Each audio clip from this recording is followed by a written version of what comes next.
पंजाब इस वेले वेख रहे हो तुसी, मैं हाँ सुरिंदर ढल्ला। पंजाब इस वेले विच अज दियां वड्डियां ते खास खबरां साझियां भी करांगे ते उन्हां दा एनालिसिस भी करांगे। और सब तो पहलां अज पंजाब दे विधान सभा सैशन की गल करते हैं। 2 दिनों का पंजाब विधान सभा का सैशन है, स्पैशल सैशन है अज और इस तो बाद 11 नवंबर 2 दिन विधान सभा का सैशन सद्या गया है, जिस विच वड्डे फैसले लए जाण दी उम्मीद बनी सी। अज पहले दिन कुछ विछड़ियां रूहां नूं भी श्रद्धांजलि दी जानी है, जिन्हां दे विच साबका मंत्री सेवा सिंह सेखवा ने, इस तो इलावा साडे पुलिस के जवान, फौज के जवान जिहड़े शहीद होए सी जम्मू कश्मीर दे विच, वो भी शामिल ने। इस तो इलावा कुछ राजनीतिक हस्तियां ते कुछ सुतंत्रता सेनानी ने, कुल 7 शख्सियतां नूं श्रद्धांजलि भी दी जानी है, क्योंकि वो साडे तो विछड़े ने। मैनूं ये लगदा है कि खास तौर के उत्ते अज दे सैशन दे विच BSF ਦੀ हद ਦੇ ਵਿੱਚ ਵਾਧਾ ਜਿਹੜਾ ਕੀਤਾ ਗਿਆ ਹੈ 15 ਕਿਲੋਮੀਟਰ ਤੋਂ 50 ਕਿਲੋਮੀਟਰ ਤੱਕ ਜਿਹੜੀ ਭਾਰਤੀ ਜਨਤਾ ਪਾਰਟੀ ਦੀ ਸਰਕਾਰ ਨੇ ਫੈਸਲਾ ਕੀਤਾ ਹੈ ਨੋਟੀਫਿਕੇਸ਼ਨ ਦੇ ਜ਼ਰੀਏ ਕਿ BSF ਦੀ ਹੱਦ ਹੋਏਗੀ। ਪੰਜਾਬ ਦੀਆਂ ਵੱਖ-ਵੱਖ ਪੋਲੀਟੀਕਲ ਪਾਰਟੀਆਂ ਵੱਲੋਂ ਔਰ ਜਿਹੜੀ ਆਲ ਪਾਰਟੀ ਮੀਟਿੰਗ ਪੰਜਾਬ ਦੇ ਮੁੱਖ ਮੰਤਰੀ ਕੈਪਟਨ ਅਮਰਿੰਦਰ ਸਿੰਘ ਵੱਲੋਂ ਸੱਦੀ ਗਈ ਸੀ, ਉਹਦੇ ਵਿੱਚ ਵੀ ਇਹ ਕਿਹਾ ਗਿਆ ਸੀ ਕਿ ਅਸੀਂ ਇਸ ਫੈਸਲੇ ਦੇ ਰੋਸ ਵਜੋਂ ਵਿਧਾਨ ਸਭਾ ਦਾ ਸੈਸ਼ਨ ਬੁਲਾਵਾਂਗੇ। ਮੈਨੂੰ ਲੱਗਦਾ ਹੈ कि एक मता पाया जाएगा जिहदे विच भारत सरकार तो मंग की जाएगी कि BSF के वादे की हद मुड़ तो 15 किलोमीटर कर दी जाए। पंजाब के मुख मंत्री चरणजीत चन्नी तो इलावा पंजाब प्रदेश कांग्रेस कमेटी के प्रधान नवजोत सिंह सिद्धू भी अपना भाषण रखणगे। इस तो इलावा विरोधी धिर दे विच खास तौर के उत्ते विरोधी धिर के आगू हरपाल चीमा और अकाली दल वालों सुखबीर सिंह बादल, बिक्रम मजीठिया और डॉक्टर दलजीत चीमा वर्गे लीडर जरूर अपनी गल रखणगे। लोक इंसाफ पार्टी वालों सिमरजीत बैंस भी अज इस विषय पर अपनी गल रख सकते हैं। सैशन 11 तरीक नूं भी होना है और ये भी मन्निया जा रहा है कि पावर परचेज एग्रीमेंट के मुद्दे पर भी चर्चा हो सकती है। हालांकि कल पंजाब सरकार नूं जरूर झटका लग्या, जिहड़ा बिजली ट्रिब्यूनल है उस वल्लों कुछ सवाल खड़े किए गए हैं, जिहड़े पावर परचेज एग्रीमेंट रद्द करने की गल जिहड़ी है पंजाब सरकार वालों आरंभी गई सी, उहदे उपर होर विस्तार ने जिहड़े वो सानूं मिलणगे। और ये भी लगता है कि पंजाब की सरकार है जिहड़ी इस सैशन दे विच बिजली नाल संबंधित कोई खास ऐलान कर सकती है, या असीं वेख रहे हैं कि पावर परचेज एग्रीमेंट नाल जुड़े जिहड़े ऐलान ने कुछ हो सकते हैं। पर इसका नतीजा विधान सभा सैशन तो बाद ही निकलेगा कि माइनिंग पॉलिसी के उत्ते भी कोई गल हो सकती है, एक्साइज पॉलिसी ते भी कोई गल हो सकती है, ये ते सब की नज़र रहेगी। पर सब तो वड्डी गल यह है कि मुलाजम लंबे समय तो मंग रहे हैं कि उन्होंने पे कमीशन दिता जाए और मुलाजमान दी मंगां दे उत्ते भी की विधान सभा दे विच चरणजीत चन्नी की सरकार कोई खास फैसला करेगी। मुलाजमान की नज़र भी इस पासे बनी रहेगी। विधान सभा सैशन दे विच अज किहड़े होर मुद्दे ने जिहड़े उठ सकते हैं और किहड़े लीडर भाषणां दे विच किहड़े मुद्दे चक सकते हैं। खास तौर पर नवजोत सिंह सिद्धू किस तरह की गल कर सकते हैं, किहड़ी मंग रख सकते हैं अपने भाषण के दौरान। सीनियर पत्रकार विजय मौर्या मेरे नाल मौजूद ने। विजय मौर्या जी, बहुत बहुत स्वागत है। Thank you. मौर्या साहब, किवें वेखदे हो नवजोत सिंह सिद्धू मुद्दों ते स्टैंड लई पंजाब दे विच खड़े ने और पंजाब के सारे मुद्दों ते उन्हां दा स्टैंड स्पष्ट है और वो चाहुंदे ने कि विधान सभा दे विच पंजाब दे लोकां नूं फैसले करके दित्ते जाण। 18 सूत्री एजेंडा जिहड़ा कांग्रेस की हाई कमांड ने बनाया सी, उहदी पहरेदारी कर रहे हैं। BSF के उत्ते पहलां भी उन्होंने अपनी राय स्पष्ट की सी कि आल पार्टी मीटिंग दे विच उन्होंने कहा सी कि मैं तो चाहुंदा कि सत्याग्रह शुरू कर दिता जाए तो मैं तैयार हाँ, अपनी देह भी अगर त्यागनी पवे सूबे लई इन्हां मुद्दों लई तो मैं खड़ा। अज नवजोत सिंह सिद्धू BSF के संबंध में अपनी गल रखणगे, उस तो इलावा होर किहड़ी गल रख सकते? देखो ढिल्ला साहब, जिहड़ा अज सैशन हो रहा है इहदे विच नवजोत सिंह सिद्धू ने जिवें लगातार गल करते रहे, खास तौर पर इंसाफ की गल, खास तौर पर बेअदबी जिहड़ा मामला सीगा ये बहुत पखैरिया पंजाब दे विच और वह इंसाफ श्रोमणी अकाली दल जिहड़ी सरकार सी उहदे च भी नहीं हो पाया और कैप्टन साहब जो इत्थे मुख्य मंत्री सी उदों भी नहीं हो पाया। तो चन्नी साहब ने जदों चार्ज संभालिया सीगा CM-शिप दा तो उन्होंने भी बद चढ़ के गल की सी कि असीं गुरुआं दा इंसाफ करांगे, ये जिहड़ा बेअदबी कांड उहदे आरोपी अरेस्ट करांगे। और सब तो वड्डी गल एक होर है जिहड़ी वो नशियां दी जिहड़ी सिट बनी हुई सी उहदी रिपोर्ट भी आनी सीगी, उहदे ते भी लग रहा है कि इदां दा होना चाहिए फैसला, क्योंकि देखो आम फैसले जिहड़े लोकां नूं राहत देण वाले वो तो ठीक है, ਲੇਕਿਨ ਵੱਡੇ ਜਿਹੜੇ ਮਸਲੇ ਸਾਹਮਣੇ ਪੰਜਾਬ ਦੇ ਲੋਕਾਂ ਦੇ ਹੈਗੇ ਜਿਨ੍ਹਾਂ ਤੇ ਚੋਣਾਂ ਹੋਈਆਂ, ਜਿਹੜੇ ਮੁੱਦੇ ਬਣੇ ਜੀ ਉਹਨਾਂ ਦੇ ਖਾਸ ਤੌਰ ਤੇ ਜਿਵੇਂ ਰੇਤੇ ਦੀ ਗੱਲ ਕਰ ਲਓ, ਸ਼ਰਾਬ ਦੀ ਗੱਲ ਕਰ ਲਓ, ਜਿਹੜੀ ਐਕਸਾਈਜ਼ ਪਾਲਿਸੀ ਹੈ ਉਹਦੇ ਤੇ ਗੱਲ ਕਰ ਲਓ, ਸੋ ਔਰ ਬਰਗਾੜੀ ਮਾਮਲੇ ਦੇ ਬੇਅਦਬੀ ਮਾਮਲੇ ਜਿਹੜੇ ਹੈਗੇ, ਇਹ ਸਭ ਤੋਂ ਵੱਡੇ ਮਾਮਲੇ ਹੈਗੇ ਆ। ਔਰ ਇਹਨਾਂ ਤੇ ਇਨਸਾਫ ਲੋਕੀ ਦੇਖ ਰਹੇ, ਬੜੀ ਟਕਟਕੀ ਲਗਾ ਕੇ ਦੇਖ ਰਹੇ ਵੀ ਕਦ ਤੱਕ ਇਹ ਚੰਨੀ ਸਰਕਾਰ ਇਹ ਫੈਸਲੇ ਕਰਦੀ ਹੈ, ਕਿਉਂਕਿ ਚੰਨੀ ਸਾਹਿਬ ਨੇ ਵੱਡੇ ਫੈਸਲੇ ਕਰਨ ਦੀ ਗੱਲ ਕਹੀ ਸੀਗੀ ਔਰ ਹਜੇ ਤੱਕ ਉਹਦੇ ਤੇ ਕੁਝ ਹੋਇਆ ਨਹੀਂ ਹੈ। ਹਾਂ ਜ਼ਰੂਰ ਹੈ ਕਿ ਉਹਨੇ ਬਿਜਲੀ ਸਸਤੀ ਕਰ ਦਿੱਤੀ ਹੈ, ਪਰ ਜਿੱਥੇ ਤੱਕ ਆਪਾਂ ਗੱਲ ਕਰੀਏ ਬਿਜਲੀ PAV ਜਿਹੜੇ ਆਪਣੇ ਪ੍ਰਾਈਵੇਟ ਜਿਹੜੇ ਆਪਣੇ ਬਿਜਲੀ ਦੇ ਜਿਹੜੇ ਸਮਝੌਤੇ ਸੀ ਉਹਨਾਂ ਨੂੰ ਰੱਦ ਕਰਨ ਦੀ ਗੱਲ ਆ, ਉੱਥੋਂ ਦੇਖੋ ਤੁਸੀਂ ਕੋਰਟ 'ਚ ਮਾਮਲਾ ਅਟਕ ਗਿਆ। ਸੋ ਕੁੱਲ ਮਿਲਾ ਕੇ ਹਜੇ ਕਾਫੀ ਤਸਵੀਰ ਠੀਕ ਕਰਨ ਦੀ ਲੋੜ ਹੈ, ਜੋ ਕਿ ਲੋਕ ਉਹ ਵੇਟ ਕਰ ਰਹੇ ਕਿ ਕਦ ਤੱਕ ਇਹ ਫੈਸਲੇ ਹੋਣਗੇ। ਬਿਲਕੁਲ ਠੀਕ ਹੈ। ਸੋ ਵਿਧਾਨ ਸਭਾ ਸੈਸ਼ਨ ਤੋਂ ਪਹਿਲਾਂ ਵੱਖ-ਵੱਖ ਪੋਲੀਟੀਕਲ ਪਾਰਟੀਆਂ ਦੇ ਰਿਐਕਸ਼ਨ ਵੀ ਨੇ ਜਿਹੜੇ ਉਹ ਲਗਾਤਾਰ ਆ ਰਹੇ ਨੇ। ਆਮ ਆਦਮੀ ਪਾਰਟੀ ਵੱਲੋਂ ਹਰਪਾਲ ਚੀਮਾ ਨੇ ਤਾਂ ਚਰਨਜੀਤ ਚੰਨੀ ਦੇ 49 ਦਿਨਾਂ ਦੀ ਕਾਰਗੁਜ਼ਾਰੀ 'ਤੇ ਸਵਾਲ ਖੜੇ ਕਰ ਦਿੱਤੇ ਨੇ। ਉਹਨਾਂ ਨੇ ਕਿਹਾ ਕਿ ਚੰਨੀ ਸਰਕਾਰ ਦੀ ਕਾਰਗੁਜ਼ਾਰੀ ਬਹੁਤ ਕਮਜ਼ੋਰ ਰਹੀ ਹੈ। 49 ਦਿਨ ਹਿੰਦੁਸਤਾਨ ਦੀ ਰਾਜਨੀਤੀ ਦੇ ਵਿੱਚ ਇਤਿਹਾਸਕ ਦਿਨ ਨੇ। ਅਰਵਿੰਦ ਕੇਜਰੀਵਾਲ ਜੀ ਦੀ ਸਰਕਾਰ ਦਿੱਲੀ ਦੇ ਵਿੱਚ 49 ਦਿਨ ਚੱਲੀ ਸੀ। 49 ਦਿਨਾਂ ਦੇ ਵਿੱਚ ਵੱਡੀ ਪੱਧਰ ਤੇ ਭ੍ਰਿਸ਼ਟਾਚਾਰੀ ਜੇਲ੍ਹਾਂ 'ਚ ਭੇਜੇ ਸੀਗੇ। 49 ਦਿਨਾਂ ਦੇ ਵਿੱਚ ਲੋਕਾਂ ਨੂੰ ਇੰਨੀਆਂ ਸਕੀਮਾਂ ਜਾਰੀ ਕੀਤੀਆਂ ਸੀ, ਇੰਨੇ ਰਾਹਤ ਕਰ ਦਿੱਤੇ ਸੀਗੇ। ਲੋਕਾਂ ਨੂੰ ਇੱਕ ਮਾਡਲ ਸੀ ਜਿਹੜਾ ਅਰਵਿੰਦ ਕੇਜਰੀਵਾਲ ਜੀ ਦਾ ਮਾਡਲ, ਦਿੱਲੀ ਦਾ ਮਾਡਲ ਜਿਹਨੂੰ ਅਸੀਂ ਕਹਿ ਦਿੰਦੇ ਆ, ਉਹ ਦਿੱਲੀ ਦੇ ਲੋਕਾਂ ਦੇ ਸਾਹਮਣੇ 49 ਦਿਨਾਂ ਦੇ ਵਿੱਚ ਆਮ ਆਦਮੀ ਪਾਰਟੀ ਦੀ ਸਰਕਾਰ ਨੇ ਦਿਖਾਇਆ ਸੀਗਾ। ਅੱਜ ਪੰਜਾਬ ਦੇ ਵਿੱਚ ਚੰਨੀ ਸਾਹਿਬ ਦੀ ਸਰਕਾਰ ਨੂੰ ਪੂਰੇ 49 ਦਿਨ ਹੋ ਗਏ। ਇਹਨਾਂ 49 ਦਿਨਾਂ ਦੇ ਵਿੱਚ ਇੱਕ ਵੀ ਰੇਤ ਮਾਫੀਆ ਚਲਾਉਣ ਵਾਲਾ ਭ੍ਰਿਸ਼ਟਾਚਾਰੀ ਜੇਲ੍ਹ 'ਚ ਨਹੀਂ ਗਿਆ। ਇਹਨਾਂ 49 ਦਿਨਾਂ ਦੇ ਵਿੱਚ ਜਿਨ੍ਹਾਂ ਲੋਕਾਂ ਨੇ ਗੁਰੂ ਗ੍ਰੰਥ ਸਾਹਿਬ ਦੀ ਬੇਅਦਬੀ ਕੀਤੀ ਆ, ਇੱਕ ਵੀ ਦੋਸ਼ੀ ਜੇਲ੍ਹ 'ਚ ਨਹੀਂ ਗਿਆ। ਇਹਨਾਂ 49 ਦਿਨਾਂ ਦੇ ਵਿੱਚ ਜਿਹੜੇ ਸਾਡੇ 2 ਨੌਜਵਾਨ ਮਾਰੇ ਗਏ ਸੀ ਗੋਲੀਆਂ ਦੇ ਨਾਲ, ਉਹਨਾਂ ਦਾ ਇੱਕ ਵੀ ਦੋਸ਼ੀ ਜੇਲ੍ਹ ਦੇ ਵਿੱਚ ਨਹੀਂ ਗਿਆ। ਜਦਕਿ ਇਨਵੈਸਟੀਗੇਸ਼ਨ ਜਿਹੜੀ ਆ ਉਹ ਪਿਛਲੇ 4.5 ਸਾਲਾਂ ਤੋਂ ਲਗਾਤਾਰ ਕਾਂਗਰਸ ਪਾਰਟੀ ਦੀ ਸਰਕਾਰ ਪੰਜਾਬ 'ਚ ਕਰ ਰਹੀ ਹੈ। ਇੱਕ ਵੀ ਭ੍ਰਿਸ਼ਟਾਚਾਰੀ, ਸਿੰਗਲ ਵੀ ਭ੍ਰਿਸ਼ਟਾਚਾਰੀ ਪੰਜਾਬ ਦਾ ਚੰਨੀ ਸਾਹਿਬ ਨੇ ਜੇਲ੍ਹ 'ਚ ਨਹੀਂ ਭੇਜਿਆ। ਉਧਰ ਪੰਜਾਬ ਦੇ ਮੰਤਰੀ ਮੰਡਲ ਵੱਲੋਂ ਇੱਕ ਵੱਡਾ ਫੈਸਲਾ ਕੀਤਾ ਗਿਆ। ਪੈਟਰੋਲ ਅਤੇ ਡੀਜ਼ਲ ਦੀਆਂ ਕੀਮਤਾਂ ਤੋਂ ਵੈਟ ਘਟਾਇਆ ਗਿਆ। 10 ਰੁਪਏ ਪੈਟਰੋਲ ਦੀ ਕੀਮਤ ਘਟਾ ਦਿੱਤੀ ਗਈ ਹੈ ਵੈਟ ਦੇ ਰੂਪ 'ਚ, ਔਰ 5 ਰੁਪਏ ਡੀਜ਼ਲ ਦੀ ਕੀਮਤ ਘਟਾ ਦਿੱਤੀ ਗਈ ਹੈ ਵੈਟ ਦੇ ਰੂਪ 'ਚ। ਇਸ ਤੋਂ ਪਹਿਲਾਂ ਕੇਂਦਰ ਸਰਕਾਰ ਵੱਲੋਂ ਵੀ ਪੈਟਰੋਲ ਅਤੇ ਡੀਜ਼ਲ ਦੀਆਂ ਕੀਮਤਾਂ ਘਟਾਈਆਂ ਗਈਆਂ ਜਦੋਂ ਭਾਰਤੀ ਜਨਤਾ ਪਾਰਟੀ ਨੂੰ ਦੇਸ਼ ਦੇ ਵਿੱਚ 29 ਜ਼ਿਮਨੀ ਚੋਣਾਂ ਅਤੇ ਕੁਝ ਪਾਰਲੀਮੈਂਟ ਦੀਆਂ ਚੋਣਾਂ ਦੇ ਵਿੱਚ ਮਾੜੀ ਕਾਰਗੁਜ਼ਾਰੀ ਦਾ ਸਾਹਮਣਾ ਕਰਨਾ ਪਿਆ। ਹਿਮਾਚਲ ਪ੍ਰਦੇਸ਼ 'ਚ ਭਾਰਤੀ ਜਨਤਾ ਪਾਰਟੀ 3 ਵਿਧਾਨ ਸਭਾ ਦੀਆਂ ਤੇ 1 ਲੋਕ ਸਭਾ ਦੀ ਸੀਟ ਹਾਰੀ। ਹਰਿਆਣਾ 'ਚ 1 ਵਿਧਾਨ ਸਭਾ ਦੀ ਸੀਟ ਹਾਰੀ। ਹਾਲਾਂਕਿ ਪੱਛਮੀ ਬੰਗਾਲ 'ਚ ਵੀ ਭਾਜਪਾ ਹਾਰੀ। ਹਾਲਾਂਕਿ ਮੱਧ ਪ੍ਰਦੇਸ਼ ਅਤੇ ਅਸਾਮ 'ਚ ਜਿੱਤੀ। ਪਰ ਬੀਜੇਪੀ ਨੂੰ ਇਹਨਾਂ ਹਾਰਾਂ ਤੋਂ ਬਾਅਦ ਇਹ ਮਹਿਸੂਸ ਹੋਇਆ ਕਿ ਸੱਚਮੁੱਚ ਮਹਿੰਗਾਈ ਵੱਧ ਗਈ ਹੈ। ਪੈਟਰੋਲ ਡੀਜ਼ਲ ਦੀਆਂ ਕੀਮਤਾਂ 110 112 ਤੇ ਪਹੁੰਚੀਆਂ, ਡੀਜ਼ਲ 100 ਪਾਰ ਹੋ ਗਿਆ। ਕੇਂਦਰ ਸਰਕਾਰ ਨੇ ਐਕਸਾਈਜ਼ ਡਿਊਟੀ ਘਟਾਈ, ਪੈਟਰੋਲ ਡੀਜ਼ਲ ਸਸਤੇ ਹੋਏ ਅਤੇ ਸੂਬਿਆਂ ਨੂੰ ਕਿਹਾ ਕਿ ਤੁਸੀਂ ਵੀ ਘਟਾਓ। ਇਸ ਤੋਂ ਬਾਅਦ ਦੇਸ਼ ਦੇ ਕਈ ਸੂਬਿਆਂ ਨੇ ਪੈਟਰੋਲ ਡੀਜ਼ਲ ਦੀਆਂ ਕੀਮਤਾਂ ਘਟਾਈਆਂ। ਪੰਜਾਬ ਸਰਕਾਰ ਵੱਲੋਂ ਵੀ 10 ਰੁਪਏ ਤੇ 5 ਰੁਪਏ ਘਟਾਏ ਗਏ। ਹਾਲਾਂਕਿ ਹਰਸਿਮਰਤ ਕੌਰ ਬਾਦਲ ਸੰਤੁਸ਼ਟ ਨਹੀਂ ਹੈ। ਉਹ ਚਾਹੁੰਦੇ ਸੀ ਕਿ ਹੋਰ ਕਟੌਤੀ ਕੀਤੀ ਜਾਂਦੀ। ਹਾਲਾਂਕਿ ਇਹ ਸਾਰੀਆਂ ਪਾਰਟੀਆਂ ਚਾਹੁੰਦੀਆਂ ਨੇ। ਮੋਰਾ ਸਾਹਿਬ, ਤੁਸੀਂ 10 ਰੁਪਏ ਤੇ 5 ਰੁਪਏ ਘਟਾਏ ਜਾਣ ਨੂੰ ਕਿਵੇਂ ਵੇਖਦੇ ਹੋ? ਕਿੰਨੀ ਕੁ ਰਾਹਤ ਹੈ ਇਹ ਲੋਕਾਂ ਦੇ ਲਈ? ਦੇਖੋ ਨਵਜੋਤ ਸਿੰਘ ਸਿੱਧੂ ਵੀ, ਦੇਖੋ ਅਸੀਂ ਨਵਜੋਤ ਸਿੰਘ ਸਿੱਧੂ ਨੂੰ ਮਾਈਨਸ ਨਹੀਂ ਕਰ ਸਕਦੇ। ਨਵਜੋਤ ਸਿੰਘ ਸਿੱਧੂ ਵੀ ਪਹਿਲੇ ਦਿਨ ਤੋਂ ਕਹਿ ਰਿਹਾ ਸੀ ਕਿ ਵੱਡੀ ਰਾਹਤ ਹੈ ਜਿਹੜੀ ਸੂਬੇ ਵੱਲੋਂ ਦਿੱਤੀ ਜਾਣੀ ਚਾਹੀਦੀ ਹੈ। ਦੇਖੋ ਡੱਲਾ ਸਾਹਿਬ, ਜਿੱਥੇ ਤੱਕ ਰਾਹਤ ਦੇਣ ਦੀ ਗੱਲ ਹੈ, ਠੀਕ ਹੈ, ਚੰਨੀ ਸਾਹਿਬ ਦਾ ਜਿਹੜਾ ਇਹ ਪ੍ਰਯਾਸ ਹੈ ਬਹੁਤ ਸਫਲ ਰਿਹਾ ਔਰ ਆਮ ਲੋਕਾਂ ਨੂੰ ਰਾਹਤ ਮਿਲੇਗੀ। ਸੈਂਟਰ ਸਰਕਾਰ ਨੇ ਵੀ ਘਟਾਇਆ, ਲੇਕਿਨ ਹੋਰ ਇਹਦੇ 'ਚ ਕੀਮਤਾਂ ਦੀ ਗੱਲ ਜਿਹੜੀ ਕਹਿ ਲਓ ਘਟਾਉਣ ਦੀ ਵਾਕਈ ਲੋੜ ਹੈ, ਕਿਉਂਕਿ ਹਜੇ ਵੀ ਜਿਹੜਾ ਤਕਰੀਬਨ 95 ਰੁਪਏ ਪੈਟਰੋਲ ਪਰ ਲੀਟਰ ਔਰ 83 ਰੁਪਏ ਦੇ ਕਰੀਬ ਇਹ ਜਿਹੜਾ ਸਾਨੂੰ ਡੀਜ਼ਲ ਪਏਗਾ ਹਜੇ ਵੀ। ਤਾਂ ਜਿਹੜੀ ਕਿ ਇੰਟਰਨੈਸ਼ਨਲ ਕੀਮਤਾਂ ਨੇ ਉਹ ਘੱਟ ਨੇ, ਜਦ ਕਿ ਸਾਡੇ ਇੰਡੀਆ ਦੇ ਵਿੱਚ ਉਹ ਵੈਟ ਲੱਗਣ ਕਰਕੇ ਇੰਨਾ ਕੁ ਵੱਧ ਜਾਂਦਾ ਜਿਹਦੇ 'ਚ ਉਹਦੇ ਸਰਚਾਰਜ ਹੈ, ਐਡੀਸ਼ਨਲ ਚਾਰਜਸ ਨੇ, ਸਪੈਸ਼ਲ ਚਾਰਜ ਵੀ ਇਹਦੇ 'ਚ ਲੱਗਦਾ। ਤਾਂ 3-4 ਵੱਡੇ ਟੈਕਸਿਸ ਲੱਗ ਜਾਂਦੇ, ਸੈਸ ਵੀ ਲੱਗਦਾ। ਤਾਂ ਇੰਨੀ ਵੱਡੀ ਜਿਹੜੀ ਲੱਗ ਜਾਂਦੀ ਹੈ ਉਹਦੇ 'ਚ ਟੈਕਸ, ਉਹਦੇ ਕਰਕੇ ਇਹਦਾ ਜਿਹੜਾ ਪੈਸਿਆਂ ਦਾ ਜਿਹੜਾ ਮੁੱਲ ਵੱਧ ਜਾਂਦਾ।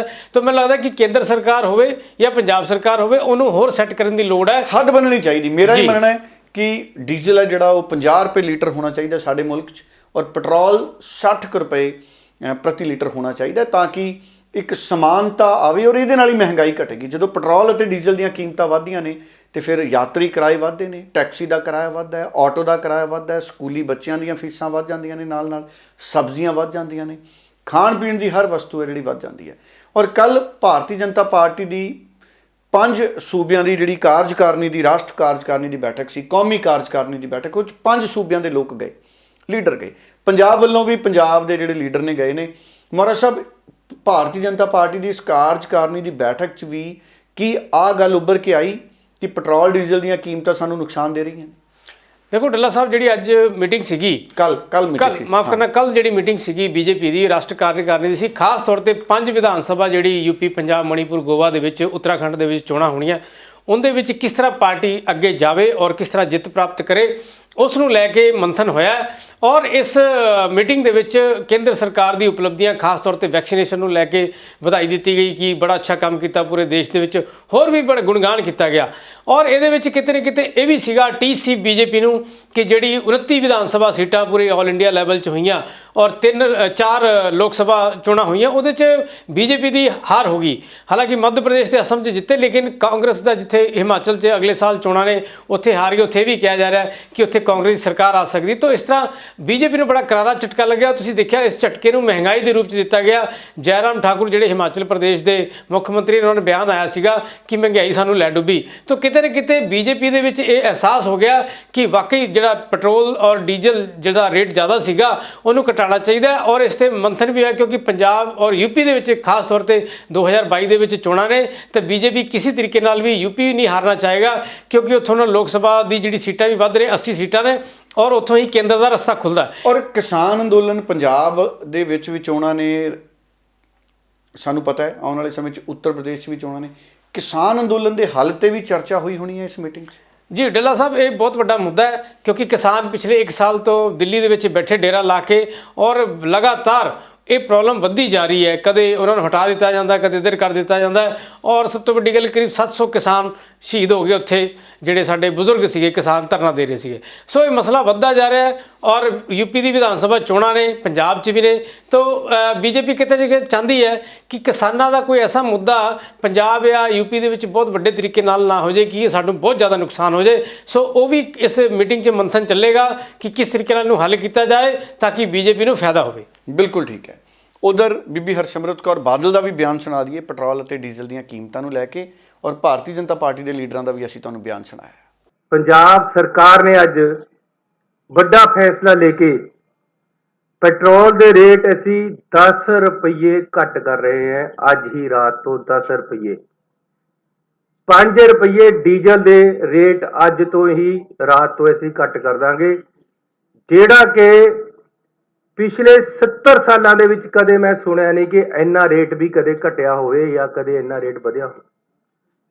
ਮੈਂ 1900 ਨਵੰਬਰ 1986 'ਚ ਮੈਨੂੰ ਪੈਟਰੋਲ ਪੰਪ ਘਨੌਲੀ ਵਿਖੇ ਅਲਾਟ ਹੋਇਆ ਸੀ। ਨਾਮ ਸੀਗਾ ਜ਼ਿਮੀਂਦਾਰਾ ਫਿਲਿੰਗ ਸਟੇਸ਼ਨ, ਮੈਂ ਉਹਦਾ ਰੱਖਿਆ ਸੀ ਤੇ ਮੈਂ ਉੱਥੇ ਕਾਫੀ ਦੇਰ ਕੰਮ ਕੀਤਾ। ਅੱਜ ਤੱਕ ਕਦੇ ਇੰਨਾ ਨਹੀਂ ਰੇਟ ਘਟਿਆ ਕਿ ਲਗਾਤਾਰ ਇਕੱਠਾ ਹੀ 10 ਰੁਪਏ ਰੇਟ ਘਟ ਗਿਆ ਹੋਵੇ। ਤੋਂ ਮੈਂ ਪੰਜਾਬ ਦੇ ਲੋਕਾਂ ਨੂੰ ਮੁਬਾਰਕਬਾਦ ਦਿੰਦਾ। 10 ਰੁਪਏ ਪੈਟਰੋਲ, 5 ਰੁਪਏ ਡੀਜ਼ਲ ਅੱਜ ਰਾਤ ਤੋਂ ਪੰਜਾਬ ਦੇ ਵਿੱਚ ਹੋਰ ਘਟ ਜਾਏਗਾ। ਤੇ ਨਾਲ ਮੈਂ ਮੁਬਾਰਕਬਾਦ ਦਿੰਦਾ ਪੰਜਾਬ ਦੇ ਲੋਕਾਂ ਨੂੰ, ਇਹ ਵੀ ਇੱਕ ਦੀਵਾਲੀ ਦਾ ਤੋਹਫਾ ਸਮਝਣ। ਇਸ ਤਰ੍ਹਾਂ ਦੇ ਤੋਹਫੇ ਹੋਰ ਵੀ ਆਉਣਗੇ, ਲੇਕਿਨ ਅਸੀਂ ਪੰਜਾਬ ਦੇ ਵਿੱਚ ਲੋਕਾਂ ਨੂੰ ਉਹਨਾਂ ਦੀ ਵਿੱਤ ਦੇ ਅਨੁਸਾਰ ਖਰਚਾ ਤੇ ਲੋੜ ਪਾਉਣਾ ਚਾਹੁੰਦੇ ਹਾਂ।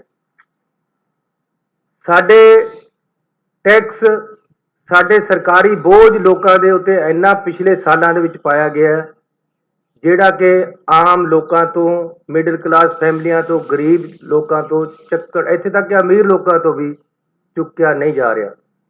ਉਸ ਨੂੰ ਅਸੀਂ ਹਰ ਖੇਤਰ ਦੇ ਵਿੱਚ ਘਟਾ ਰਹੇ, ਚਾਹੇ ਉਹ ਬਿਜਲੀ ਦਾ ਹੈ, 3 ਰੁਪਏ ਬਿਜਲੀ ਸਸਤੀ ਕਰ ਦਿੱਤੀ ਗਈ ਹੈ, ਚਾਹੇ ਉਹ ਬਿਜਲੀ ਦੇ ਬਕਾਏ ਜਿਹੜੇ ਗਰੀਬ ਲੋਕ ਜਾਂ ਮਿਡਲ ਕਲਾਸ ਫੈਮਲੀਆਂ ਦੇ ਨਹੀਂ ਪਾ ਰਹੀਆਂ ਸੀ, ਉਹ ਮਾਫ ਕਰ ਦਿੱਤੇ ਗਏ। ਪਾਣੀ ਦਾ ਲੋੜ ਹੈ, ਪਾਣੀ ਸਸਤਾ ਕਰ ਦਿੱਤਾ ਗਿਆ ਹੈ, ਬਿਜਲੀ ਸਸਤੀ ਕਰ ਦਿੱਤੀ ਗਈ ਹੈ ਤੇ ਅੱਜ ਅਸੀਂ ਪੈਟਰੋਲ ਤੇ ਡੀਜ਼ਲ ਸਸਤਾ ਕਰ ਰਹੇ ਹਾਂ। ਮੁਬਾਰਕਾਂ ਦੇਰ ਆਏ ਦਰੁਸਤ ਆਏ। ਜਿੱਥੇ ਕੇਂਦਰ ਨੇ ਘਟਾਤੇ, 8-9 ਸੂਬਿਆਂ ਨੇ ਘਟਾਤੇ, ਅਕਾਲੀ ਦਲ ਮੰਗ ਕੇ ਹੰਬ ਗਿਆ ਕਿ ਤੁਸੀਂ ਘੱਟ ਤੋਂ ਘੱਟ 20 ਰੁਪਏ ਘਟਾਓ। ਮੈਂ ਵਧਾਈ ਦਿੰਦੀ ਆ ਕਿ ਘਟਾਏ, ਲੇਕਿਨ ਕਿੰਨੇ ਘਟਾਏ ਨੇ? 5 ਰੁਪਏ ਤੇ 10 ਰੁਪਏ ਪੈਟਰੋਲ, 5 ਰੁਪਏ ਟੈਕਸ ਤਾਂ ਦੇਸ਼ ਤੋਂ ਸਭ ਤੋਂ ਵੱਧ ਲੈਂਦੇ ਨੇ। ਤਕਰੀਬਨ 50 ਰੁਪਏ ਦਾ ਟੈਕਸ ਜੇ ਲੈ ਜਾਂਦੇ ਤੇ ਕੱਟਣ ਵਾਸਤੇ ਇੰਨੀ ਕੰਜੂਸੀ। ਖਜ਼ਾਨਾ ਤਾਂ ਚੰਨੀ ਸਾਹਿਬ ਕਹਿੰਦੇ ਸਾਡਾ ਭਰਿਆ ਹੋਇਆ ਖਜ਼ਾਨੇ 'ਚ ਤਾਂ ਘੱਟ ਕਮੀ ਨਹੀਂ ਹੈ। ਤੇ ਫਿਰ ਜਦ ਇੱਥੇ ਇੰਨੇ ਸ਼ੋਸ਼ੇ ਛੱਡ ਰਹੇ ਨੇ, ਘੱਟ ਤੋਂ ਘੱਟ 20 ਰੁਪਏ ਘਟਾ ਦਿੰਦੇ ਤਾਂ ਕਿ ਕਿਸਾਨ ਸੜਕਾਂ 'ਚ ਜਿਹੜੇ ਬੈਠੇ ਹੋਏ ਨੇ, ਵਪਾਰੀਆਂ ਦਾ ਨੁਕਸਾਨ ਹੋ ਰਿਹਾ, ਮਹਿੰਗਾਈ ਦਾ ਬੋਝ ਗਰੀਬ ਦੇ ਉੱਤੇ ਪੈ ਰਿਹਾ ਹੈ। 100 ਦਿਨ ਦੀ ਸਰਕਾਰ ਬੰਦਾ ਯਾਦ ਰੱਖਦਾ ਕਿ ਚੰਨੀ ਸਾਹਿਬ 20 ਰੁਪਏ ਘਟਾ ਕੇ ਗਏ ਸੀ। ਅਕਾਲੀ ਦਲ ਦੇ ਧਰਨੇ ਦਾ ਕੋਈ ਇੰਪੈਕਟ ਹੈਗਾ ਜੀ? ਬਿਲਕੁਲ, ਇਹ ਤਾਂ ਆਪਾਂ ਤਾਂ ਕਿਹਾ ਹੀ ਸੀਗਾ ਕਿ ਜੇ ਇਹ ਮੁਆਵਜ਼ਾ ਜਿਹੜਾ ਨੁਕਸਾਨ ਹੋਇਆ ਫਸਲ ਦਾ ਮੁਆਵਜ਼ਾ ਨਹੀਂ ਦਿੰਦੇ, ਜੇ ਡੀਜ਼ਲ ਪੈਟਰੋਲ ਦੀ ਕੀਮਤਾਂ ਨਹੀਂ ਘਟਾਉਂਦੇ, ਇਹ ਅਕਾਲੀ ਦਲ ਲਗਾਤਾਰ ਇਹ ਧਰਨੇ ਦੇ ਕੇ ਸੀਐਮ ਨੂੰ ਘੇਰਦਾ ਰਹੂਗਾ। ਤੇ ਮੈਨੂੰ ਖੁਸ਼ੀ ਹੈ ਕਿ ਦੇਰ ਆਏ ਦਰੁਸਤ ਆਏ ਤੇ ਸਾਡੀ ਮੰਗ ਮੰਗੀ ਹੈ। ਹੁਣ ਮੈਂ ਆ ਵੀ ਬੇਨਤੀ ਕਰਾਂਗੀ ਕਿ ਤੁਸੀਂ ਕਿਹਾ ਖਜ਼ਾਨਾ ਖਾਲੀ ਨਹੀਂ ਹੈ, ਬਾਕੀ ਵੀ ਤੁਹਾਡੇ ਜਿਹੜੇ ਵਾਅਦੇ ਹੈਗੇ ਉਹ ਘਰ ਘਰ ਨੌਕਰੀ ਪਹੁੰਚਾਉਣਾ, ਸਾਰਾ ਕਰਜ਼ਾ ਮਾਫ ਕਰਨਾ, ਘਿਓ ਤੇ ਖੰਡ ਗਰੀਬਾਂ ਨੂੰ ਦੇਣਾ, ਬੇਰੋਜ਼ਗਾਰੀ ਭੱਤਾ ਦੇਣਾ, ਮੋਬਾਈਲ ਫੋਨ, ਉਹ ਸਾਰੇ ਤੁਸੀਂ ਪੂਰੇ ਕਰੋ। ਬਿਜਲੀ ਮਹਿਕਮੇ ਨੂੰ ਪਹਿਲੇ ਤੋਂ ਹੀ ਚੰਨੀ ਸਰਕਾਰ ਨੇ 7000 ਕਰੋੜ ਦਾ ਬੋਝ ਪਾਇਆ, ਜਿਹੜੇ ਪੈਸੇ ਭਰੇ ਨਹੀਂ ਹੈਗੇ, ਜਿਹਦੇ ਵਿੱਚੋਂ ਸਰਕਾਰੀ ਮਹਿਕਮਾ ਦਫ਼ਤਰਾਂ ਨੇ ਤਕਰੀਬਨ 2000 ਕਰੋੜ ਦੇਣੇ ਹੈਗੇ। ਤੇ ਜਦ ਅੱਗੇ ਹੀ 7000 ਕਰੋੜ ਦਾ ਬੋਝ ਹੈਗਾ, ਉਹ ਅੱਗੇ ਹੀ ਬੰਦ ਹੋਣ ਦੇ ਤਾਲਾਚ 'ਚ ਆ ਗਏ। ਥਰਮਲ ਪਲਾਂਟ ਤੁਸੀਂ ਅੱਡ ਬੰਦ ਕਰੀ ਜਾ ਰਹੇ ਹੋ ਤੇ ਹੁਣ ਇਹ ਐਲਾਨ ਕਰਕੇ ਤੁਸੀਂ ਸਿਰਫ ਟਾਈਮ ਟਪਾਉਣ ਦੀ ਗੱਲ ਕਰ ਰਹੇ ਹੋ। ਜੇ ਤੁਸੀਂ ਬਿਜਲੀ ਦੇ ਮਾਫ ਕਰਨੇ ਸੀਗੇ ਨਾ, ਕਿਹਦਾ ਕਿੰਨਾ ਬਕਾਇਆ ਹੈ, ਸਾਰੀ ਲਿਸਟ ਉੱਥੇ ਹੈਗੀ, ਉਹਨਾਂ ਤੋਂ ਇਕੱਲੇ ਚਿੱਠੀ ਆਣੀ ਚਾਹੀਦੀ ਤੁਹਾਡਾ ਬਕਾਇਆ ਮਾਫ, ਤੁਹਾਡੇ ਬਿਜਲੀ ਦਾ। ਸੋ ਇਹ ਕੋਡ ਆਫ ਕੰਡਕਟ ਤਾਈਂ ਟਾਈਮ ਟਪਾਉਣ ਦਾ ਕੰਮ ਸਾਡੇ ਫੋਟੋ ਮੰਤਰੀ, ਮੁੱਖ ਮੰਤਰੀ ਜਿਹੜੇ ਕਰ ਰਹੇ ਨੇ, ਪ੍ਰਚਾਰ ਮੰਤਰੀ ਆਪਣੇ ਪ੍ਰਚਾਰ 'ਚ ਲੱਗੇ ਹੋਏ ਨੇ। ਲੋਕਾਂ ਦੇ ਹੱਥ 'ਚ ਕੀ ਆਇਆ? ਪਰਸੋਂ ਮੈਂ ਦੇਖਿਆ ਦੀਵਾਲੀ 'ਚ ਪਤਾ ਨਹੀਂ ਕਿਹਨੂੰ ਮਕਾਨ ਦੇ ਕੇ ਦੀਵਾ ਚਲਾਨ ਪਹੁੰਚ ਕੇ। ਅੱਜ ਮੈਂ ਤੁਹਾਡੇ ਜਲਾਲਾਬਾਦ ਦੇ ਗਰੀਬਾਂ ਨੂੰ ਪੁੱਛਿਆ, ਉਹਨਾਂ ਨੂੰ ਤਾਂ ਕੱਖ ਨਹੀਂ ਮਿਲਿਆ। ਤੁਹਾਡੇ ਰਾਹੀਂ ਮੈਂ ਪੁੱਛਦੀ ਹਾਂ, ਜੇ ਤੁਸੀਂ ਗਰੀਬ ਹੋ ਤੁਹਾਨੂੰ ਕੋਈ ਮਕਾਨ ਮਿਲਿਆ? ਜੇ ਤੁਸੀਂ ਵਪਾਰੀ ਹੋ ਤੁਹਾਨੂੰ ਕੋਈ ਰਾਹਤ ਮਿਲੀ? ਜੇ ਕੋਈ ਤੁਸੀਂ ਕਿਸਾਨ ਹੋ ਕਿ ਤੁਹਾਡਾ ਸਾਰਾ ਕਰਜ਼ਾ ਮਾਫ ਹੋ ਗਿਆ? ਕਿ ਤੁਹਾਡੇ ਬੱਚਿਆਂ ਨੂੰ ਨੌਕਰੀ ਮਿਲ ਗਈ ਹੈ? ਜੇ ਨਹੀਂ ਤੇ ਇਹ ਸਰਕਾਰ ਨੇ ਤੁਹਾਨੂੰ ਕੁਝ ਦਿੱਤਾ? ਜੇ ਨਹੀਂ ਦਿੱਤਾ ਤੇ ਫਿਰ ਇਹ ਤੁਹਾਡੇ ਵੋਟ ਦੇ ਹੱਕਦਾਰ ਨਹੀਂ ਹੈਗੇ, ਭਾਵੇਂ ਡਰਾਮਾ ਮੰਤਰੀ, ਮੁੱਖ ਮੰਤਰੀ, ਮਜਬੂਰ ਮੁੱਖ ਮੰਤਰੀ ਹੋਏ ਜਾਂ ਰਾਜਾ ਹੋਏ। ਤੇ ਇੱਕ ਲੈਟਰ ਬੰਬ ਮਾਰਿਆ ਗਿਆ ਹੈ ਏਜੀ ਪੰਜਾਬ ਵੱਲੋਂ, ਕਿਵੇਂ ਦੇਖਦੇ ਹੋ? ਐਡਵੋਕੇਟ ਜਨਰਲ ਪੰਜਾਬ ਦਾ ਜਿਹੜਾ ਅੱਜ ਦਾ ਪੱਤਰ ਹੈ ਉਹ ਬੰਬ ਹੀ ਨਹੀਂ, ਕਾਂਗਰਸ ਸਰਕਾਰ ਦੀ, ਕਾਂਗਰਸ ਦੀ ਸੋਚ ਦੀ, ਔਰ ਪੰਜਾਬ ਦੇ ਅੰਦਰ ਜਿਹੜੇ ਲੋਕ ਰਾਜਨੀਤਿਕ ਰੋਟੀਆਂ ਕਿਸ ਤਰ੍ਹਾਂ ਸੇਕ ਰਹੇ ਨੇ ਔਰ ਕਿਸ ਤਰ੍ਹਾਂ ਹੋੜ ਲੱਗੀ ਹੈ ਕਾਂਗਰਸ ਸਰਕਾਰ ਦੇ ਅੰਦਰ ਮੁੱਦਿਆਂ ਦੀ ਰਾਜਨੀਤੀ ਨੂੰ ਗਰਮਾ ਕੇ ਝੂਠੇ ਲਾਭ ਲੈਣ ਦੀ। ਇਹ ਸਪਸ਼ਟ ਹੁੰਦਾ ਹੈ ਕਿ ਕਿਸ ਤਰ੍ਹਾਂ ਐਡਵੋਕੇਟ ਜਨਰਲ ਨੇ ਦੱਸਿਆ ਹੈ, ਔਰ ਅਸੀਂ ਤਾਂ ਬਹੁਤ ਦੇਰ ਤੋਂ ਕਹਿ ਰਹੇ ਸੀ ਕਿ ਸ਼੍ਰੀ ਗੁਰੂ ਗ੍ਰੰਥ ਸਾਹਿਬ ਜੀ ਦੀ ਬੇਅਦਬੀ ਵਾਲੇ, ਸੰਵੇਦਨਸ਼ੀਲ, ਦਿਲ ਨੂੰ ਛੂਹਣ ਵਾਲੇ, ਹਿੰਦੁਸਤਾਨ ਦੇ ਹਰ ਨਾਗਰਿਕ ਦਾ ਜਿਹੜਾ ਰਿਸਪੈਕਟ ਦਾ, ਉਸ ਗੱਲ ਤੇ ਵੀ ਕਾਂਗਰਸ ਪੋਲਿਟਿਕਸ ਕਰ ਰਹੀ ਹੈ ਔਰ ਬਾਕੀ ਦਲ ਵੀ ਪੋਲਿਟਿਕਸ ਕਰ ਰਹੇ। ਸਜ਼ਾ ਮਿਲਣੀ ਚਾਹੀਦੀ ਹੈ। ਸਜ਼ਾ ਦਵਾਉਣ ਦੀ ਬਜਾਏ ਕੁਝ ਲੋਕ ਔਰ ਤੇ ਰਾਜਨੀਤਿਕ ਰੋਟੀਆਂ ਸੇਕ ਰਹੇ। ਦੁਰਭਾਗਿਆ ਹੈ। ਔਰ ਚਾਹੇ ਉਹ ਨਸ਼ੇ ਦਾ ਮਸਲਾ ਹੋਏ, ਚਾਹੇ ਕੁਛ ਹੋਏ, 5 ਸਾਲ ਬੀਤਣ ਨੂੰ ਆ ਗਏ। ਜਿਹੜੀ ਸੌਂ ਚੁੱਕੀ ਸੀ, ਜਿਹੜੀ ਕਾਂਗਰਸ ਪਾਰਟੀ ਦੀ ਕਮਿਟਮੈਂਟ ਸੀ 9/1/2017 ਨੂੰ ਸਰਦਾਰ ਮਨਮੋਹਨ ਸਿੰਘ ਦੀ ਲੀਡਰਸ਼ਿਪ 'ਚ, ਇੱਕ ਕਦਮ ਵੀ ਕਾਂਗਰਸ ਉਰ ਤੇ ਅੱਗੇ ਨਹੀਂ ਵਧੀ। ਔਰ ਕਮੇਡੀਅਨ ਨਵਜੋਤ ਸਿੰਘ ਸਿੱਧੂ ਦੇ ਹੱਥ 'ਚ ਜਦੋਂ ਦੀ ਕਮਾਂਡ ਆਈ ਹੈ, ਉਹ ਇਸ ਤਲਵਾਰ ਦਾ ਪ੍ਰਯੋਗ ਆਪਣੀ ਪਾਰਟੀ ਦੀ ਲੀਡਰਸ਼ਿਪ ਨੂੰ ਵੀ ਕਿਲ ਕਰਨ ਵਾਸਤੇ ਕਰ ਰਿਹਾ ਔਰ ਪੰਜਾਬ ਦੇ ਅੰਦਰ ਇਹਨਾਂ ਮੁੱਦਿਆਂ ਦੇ ਉੱਤੇ ਆਪਣਾ ਰਾਜਨੀਤਿਕ ਲਾਭ ਲੈ ਰਿਹਾ। ਗੱਲ ਮੈਂ ਹੀ ਨਹੀਂ ਕਹਿ ਰਿਹਾ, ਗੱਲ ਪੰਜਾਬ ਦਾ ਐਡਵੋਕੇਟ ਜਨਰਲ ਵੀ ਕਹਿ ਰਿਹਾ ਔਰ ਪੰਜਾਬ ਦੀ ਜਨਤਾ ਇਸ ਗੱਲ ਨੂੰ ਸਮਝਦੀ ਹੈ। ਮੇਰੀ ਬੇਨਤੀ ਹੈ ਚੰਨੀ ਔਰ ਸਿੱਧੂ ਦੀ ਜੋੜੀ ਨੂੰ, ਪੰਜਾਬ ਸੰਵੇਦਨਸ਼ੀਲ ਹੈ, ਪੰਜਾਬ ਸੀਮਾਵਰਤੀ ਹੈ। ਰਾਜਨੀਤਿਕ ਲਾਭ ਲੱਲੇ ਨੇ ਕੁਰਸੀ ਦੀ ਲੜਾਈ 'ਚ 5 ਸਾਲ ਬਤਾਤੇ। ਕਦੀ BSF ਦਾ ਮਸਲਾ ਹੋਵੇ ਤਾਂ ਤੁਸੀਂ ਸੰਵੇਦਨਸ਼ੀਲਤਾ ਵੱਲ ਲੈ ਜਾਂਦੇ ਹੋ। ਉਧਰ ਮੋਰਿੰਡਾ 'ਚ ਮੁੱਖ ਮੰਤਰੀ ਦੀ ਕੋਠੀ ਦਾ ਘਿਰਾਓ ਕਰਨ ਜਾ ਰਹੇ ਸਨ ਪੰਜਾਬ ਦੇ ਅਧਿਆਪਕ। NSQF ਵੋਕੇਸ਼ਨਲ ਅਧਿਆਪਕ ਯੂਨੀਅਨ, ਔਰ ਜਦੋਂ ਰੋਸ ਰੈਲੀ ਕਰਕੇ ਮੋਰਿੰਡਾ ਵਿਖੇ ਰੋਸ ਰੈਲੀ ਕੀਤੀ, ਮੁਜ਼ਾਹਰਾ ਕੀਤਾ, ਤੇ ਅਧਿਆਪਕ ਜਦੋਂ ਚਰਨਜੀਤ ਚੰਨੀ ਦੀ ਰਿਹਾਇਸ਼ ਵੱਲ ਨੂੰ ਅੱਗੇ ਵਧੇ ਤਾਂ ਫਿਰ ਇਹਨਾਂ ਨੂੰ ਰੋਕਿਆ ਗਿਆ ਤੇ ਇਕੱਠ ਵਧਣੋਂ ਨਹੀਂ ਹਟਿਆ ਤੇ ਫਿਰ ਪੁਲਿਸ ਨੇ ਬਲ ਪ੍ਰਯੋਗ ਕੀਤਾ। ਇਸ ਦੌਰਾਨ ਕਈ ਮੁਲਾਜ਼ਮ ਤੇ ਕਈ ਅਧਿਆਪਕ ਜ਼ਖਮੀ ਵੀ ਹੋਏ। ਆਓ ਸੁਣਦੇ ਹਾਂ ਇਹਨਾਂ ਦੀ ਗੱਲ। ਪਿਛਲੇ 152 ਦਿਨਾਂ ਤੋਂ ਅਸੀਂ ਪਟਿਆਲਾ ਦੇ ਵਿਖੇ ਆਪਣੀਆਂ ਜਿਹੜੀਆਂ ਮੰਗਾਂ ਨੂੰ ਲੈ ਕੇ ਅਸੀਂ ਪੱਕੇ ਧਰਨੇ ਤੇ ਬੈਠੇ ਹੋਏ ਹਾਂ, ਪੱਕੇ ਮੋਰਚੇ ਤੇ ਬੈਠੇ ਹੋਏ ਹਾਂ। ਸਰਕਾਰਾਂ ਨੇ ਜਿਹੜੇ ਆਪਣੇ ਅਹੁਦੇਦਾਰ ਬਦਲ ਲਏ, ਆਪਣਾ ਮੰਤਰੀ ਮੰਡਲ ਬਦਲ ਲਿਆ, ਆਪਣੇ ਵਿਭਾਗ ਦੇ ਅਹੁਦੇਦਾਰ ਬਦਲ ਲਏ, ਪਰ ਸਾਡੀਆਂ ਜਿਹੜੀਆਂ ਮੰਗਾਂ ਨੇ, ਸਾਡੀਆਂ ਜਿਹੜੀਆਂ ਜਾਇਜ਼ ਮੰਗਾਂ ਨੇ, ਅਸੀਂ ਪਿਛਲੇ 7 ਸਾਲਾਂ ਤੋਂ ਜਿਹੜੇ ਸਿੱਖਿਆ ਵਿਭਾਗ ਦੇ ਵਿੱਚ ਕਾਰਪੋਰੇਟ ਘਰਾਣਿਆਂ ਦੇ ਅੰਦਰ ਜਿਹੜੇ ਅਸੀਂ ਆਪਣੇ ਬੱਚਿਆਂ ਨੂੰ ਮਿਆਰੀ ਸਿੱਖਿਆ ਜਿਹੜੀ ਦੇ ਰਹੇ ਹਾਂ, ਅਸੀਂ ਵੋਕੇਸ਼ਨਲ ਸਿੱਖਿਆ ਪ੍ਰੋਵਾਈਡ ਕਰ ਰਹੇ ਹਾਂ, ਬੱਚਿਆਂ ਨੂੰ ਅਸੀਂ ਨੌਕਰੀਆਂ ਤੇ ਲਗਵਾ ਰਹੇ ਹਾਂ। ਸਾਡੇ ਜਿਹੜੇ ਰਿਜ਼ਲਟ ਨੇ ਉਹ ਜਿਹੜੀਆਂ ਕ੍ਰੈਡਿਟ ਆ ਉਹਦਾ ਸਰਕਾਰਾਂ ਲੈ ਰਹੀਆਂ ਨੇ, ਜਿਹੜੇ ਨੌਕਰੀ ਮੇਲਿਆਂ ਦੇ ਵਿੱਚ ਸਾਡੇ ਬੱਚੇ ਜਿਹੜੇ ਪੜ੍ਹਾਏ ਹੋਏ ਸਿਲੈਕਟ ਹੋ ਰਹੇ ਨੇ। ਪਰ ਜਿਹੜੀਆਂ ਸਰਕਾਰਾਂ ਨੇ ਸਾਨੂੰ ਸਾਡੇ ਜਿਹੜੇ ਹੱਕ ਨੇ, ਸਾਡੇ ਜਿਹੜੇ ਹੁਣ ਤੱਕ ਮਿਲਣੇ ਜਿਹੜੇ ਲਾਭ ਸੀ ਜਿਹੜੇ ਉਹਨਾਂ ਤੋਂ ਵਾਂਝੇ ਰੱਖਿਆ। ਸੋ ਪੰਜਾਬ ਇਸ ਵੇਲੇ ਵਿੱਚ ਫਿਲਹਾਲ ਇੰਨਾ ਹੀ। ਨਵੀਂ ਅਤੇ ਤਾਜ਼ੀ ਅਪਡੇਟ ਨਾਲ ਫਿਰ ਮੁਲਾਕਾਤ ਹੋਏਗੀ। ਸੁਰਿੰਦਰ ਡੱਲਾ ਨੂੰ ਦਿਓ ਇਜਾਜ਼ਤ। ਬਹੁਤ ਬਹੁਤ ਧੰਨਵਾਦ।